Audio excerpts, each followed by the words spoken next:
band. This is In Effect Hardcore. We're at the undisclosed location somewhere in Queens, New York, in a basement. I've interviewed a bunch of bands in the past, but I've never interviewed a band who has never played the first show, never had a release. And here you guys are. Please introduce yourselves and tell us what bands you've been in the past and what bands you might be currently still in. Kevin Smith, bass. Currently in Crazy Eddie, was in Fahrenheit. Black House Burning, The Skills, a couple of other things that we've done. Currently in, obviously, Crazy Eddie and Another Distraction. Lenny Bednar's been in Without a Cause, District 9, Fahrenheit, Dominican Day Parade, this fucking band of assholes, and a bunch of other shit. Chucky Brown from the Boogie Down. I've been in a hardcore band called Out for Blood, punk band called The Wasted, a hardcore band called Abject, and now with these assholes. Jason, my first band was Foiled Again. I played for a while in a band called Face the Truth. I played in Down Low with Matt and Joe since sometime in the early 2000s. I have another band, Voltus, with two of my friends that I grew up playing music with, and Crazy Eddie. Okay, you guys don't have anything officially out yet, but you're going to be on this New Breed compilation. It's going to have 2 songs on it, and you guys kind of laid groundwork for a follow-up to that. You've done some recording. Can you talk about, like, first the songs from the comp and what's going to come after that? Yeah, I'll handle this. Freddie Alva, I mean, me and Chucky both know Freddie. I guess it really started with, we had some opportunity to record. So we decided that everyone was about to go on vacation. And we were like, well, we have 12 songs that we can record right now. We jumped in over a couple weekends, recorded 12 songs. And I guess Andy Guida was putting together the layout for the, what was it? The Urban Styles mixtape that he was going to put out to accompany the book. And I guess Freddie had heard it, liked it, and he was like, I want 2 songs from you guys. And gave him 2 fucking songs, and that's it. You know? Then you have stuff to follow up after. Oh yeah. Recording, I right? mean, we have. So, like, how long after this comp comes out? Like, can we see can we expect something else to follow that up? Well, I mean, the 2 tracks we'll put up. Well, the 2 tracks we're gonna put up on our Facebook page. You know, you can rip it. I really don't give a fuck. It's not about making money at this point. We have an what's the word I'm looking for? We're talking to a couple of people about putting out a full length, and we'll see where that goes right now. Okay, Chucky, you've been in bands in the past, but never the lead singer. How's it been behind the mic so far? Like, you know, how would you rate yourself so far? Do you see yourself making a progression, and how's the experience been so far being a singer for the first time? It's something I've been wanting to do since I was a teenager, you know? I mean, I remember when I was young, I used to get these videotapes by, it used to be called Target Video, and I would see cats like HR with Bad Brains, Keith with Circle Jerks, Ian with Minor Threat, and I used to be like, I always wanted to do that. Just get on the mic and just fucking go off and go crazy, and even write stuff within the lyrics that they used to write back in the early 80s and whatnot, and now I got the chance, so I'm having fun, man. It's cool, especially with these dudes. For older folks that live and grew up in the New York City area, Crazy Eddie's known to be a big electronics store. It had a crazy guy on TV, Crazy Eddie. The prices are insane. How did that guy become? How did Crazy Eddie become the name of this band? Honestly, we're throwing around names, and I was thinking about something that would like ring New York. Something that, If you're old enough. Yeah, if you're old enough, you would remember. Well, Crazy Eddie was not only an electronics store, it was a brand of Dust from Madison Avenue on 16th Street. Mm-hmm. So it kind of almost went hand in hand. They used the same Crazy Eddie guy on the bag of dust that they would use on, the Crazy Eddie ads for fucking the electronics store. And when it came down to it, we were like, oh, Crazy Eddie, and no one could think of anything better, so we fucking stuck with it. Yeah. Mm-hmm. That was really it. Okay, you know, there's not, like we said earlier, there isn't really anything officially released yet, so people might be wondering, like, what the hell do you guys sound like? So you want to give like a quick rundown, like what kind of style of hardcore are you guys playing? I say more like early '80s hardcore punk.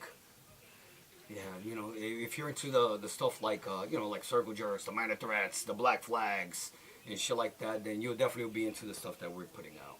Okay. Yeah, I would say it's more like a that threshold where punk rock bands started going hardcore. So there's a sort of a mix between some later punk and some early hardcore. Is what I would say we kind of sort of sound like. Do you feel like that kind of sound is like underrepresented these days? And like, is this band, like the style that you're going for, something out of necessity that you thought that should be brought back? I think that it's one of those things where hardcore has evolved, and it's taken its form, it's taken its shape. The kids that are out today are playing the stuff that they grew up listening to, according to the other influences that they have. But being as that we come from a bit of a different time, we're gonna play what we grew up listening to and the influences that we had. So it's like it's almost like a throwback. Kind of like take it back to the essence. Yeah, we're basically taking it back to our roots, our influences, and the things that we grew up listening to. Because I came into the scene a bit later on, but through Lenny and the other guys that we hung out with, Frank and a bunch of other guys, I got into a lot of the older bands that I didn't know about until, you know, these guys put me on, and I was like, wow, like this is really cool. So it's a throwback that all of us can relate to, and a lot of people that are in the scene that are older, they can relate to it, because they can be like, oh, it's not the stuff that it's out today. It reminds us of stuff that was way back when. Nostalgic. So, yeah, it's nostalgic. You guys still see, like, you know, you keep in touch and, you know, follow everything within the hardcore scene, like, you follow the bands and whatnot. Do you see, like, you know, a lot of the bands not playing this kind of style that you're playing? And like, where do you really see like the scene, you know, the New York scene going? It's like we have like real top heavy in New York, where it's like bands like Sick of It All, Madball are associated with New York, and then it's like the smaller bands and the medium bands don't get as much attention. Do you see like? Do you see? No. But I guess I'm getting at, like, where do you see like the scene going, or like, do you see like new bands like following this trend, like, you know, like of not trend, but like as far as being more metal style, or more like the style that Crazy Eddie's doing? Here's the thing with hardcore in its current state, it has progressed to a certain point where it's kind of like when, you know, crossover met hardcore back in the mid '80s. Some people like it, did that. Some people hate. But without that, we wouldn't have bands like Leeway, you know, or Cro-Mags, or a bunch of other fucking bands. And I guess everyone has a different take on what hardcore is. Like, if you look at a festival like This Is Hardcore, you can easily go, there's a lot of metal bands on this fucking show, you know, but that's what they consider hardcore. That's what the younger generation, I guess it's a generational thing, you know, where I consider hardcore like the Minor Threats, the Black Flags, you know, the Bad Brains, you know, Cro-Mags, you know, that, to me, that's hardcore. Everyone has their own perspective on, you know, what they perceive hardcore to be, and it's all good. I mean, you know, whether it's more metal influenced or not, you know, I mean, it's kind of like going back to like when me and Kevin were in Fahrenheit. You know, we were considered a quote-unquote hardcore band. We were fucking nowhere near a fucking hardcore band. We had influences. We had the hardcore influences. You were your own thing. You had that blend of styles that made it so unique. It's always going to create subgenres, whether if it's post-hardcore, beat-down hardcore, or hardcore punk. You know, it's always going to create some of these subgenres, and then that's going to create different cliques where they're only going to and whatnot. But all around, it's still hardcore music. Yeah. You know what I mean? So there's no shows. No shows have been played as of yet. Like, is there plans for a show coming up? And basically, that'll lead us out with, like, you know, what's in the future for Crazy Eddie, and how are people going to get better acquainted with you guys? Yeah, most likely it's going to be sometime in the fall, like in the mid-fall. We'll probably get our first gig. We'll probably do something probably in the Boogie Down Bronx. Will probably be our little first jump off and whatnot, and you know, take it from there. Queens, right? And then, you know, most likely within the 5 boroughs, whether Queens, Brooklyn, or whatever. I mean, then on top of that, people will get acquainted once the Urban Styles mixtape comes out, the War Dance.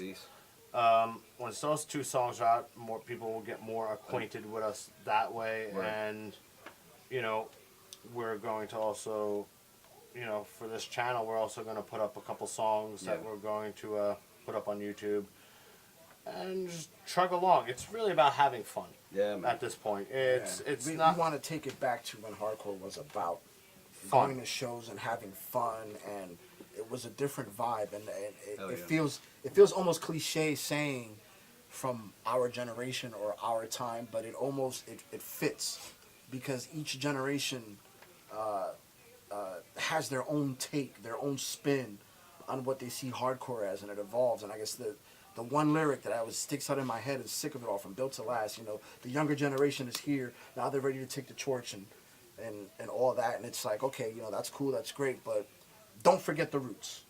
Yeah. Don't forget where it all started. Don't forget the bands that influenced everything that's out there today, because everything that's out there today is great. Yes, we can all agree on that, but don't forget who influenced them. Don't forget, you know, the group of bands that started it, the nucleus that everything kind of sprouted from. And I think that, you know, this band is a hodgepodge of that nucleus that we all grew up listening to.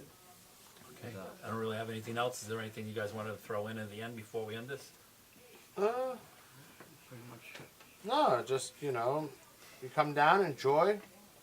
You know, we're not really taking ourselves quite so seriously, but we hope you come down and, you know, get into it and whatever. All right. Yeah, Thanks have a lot. fun. Thanks a lot for your Rock time, and roll. guys. Crazy Eddie, prices are insane.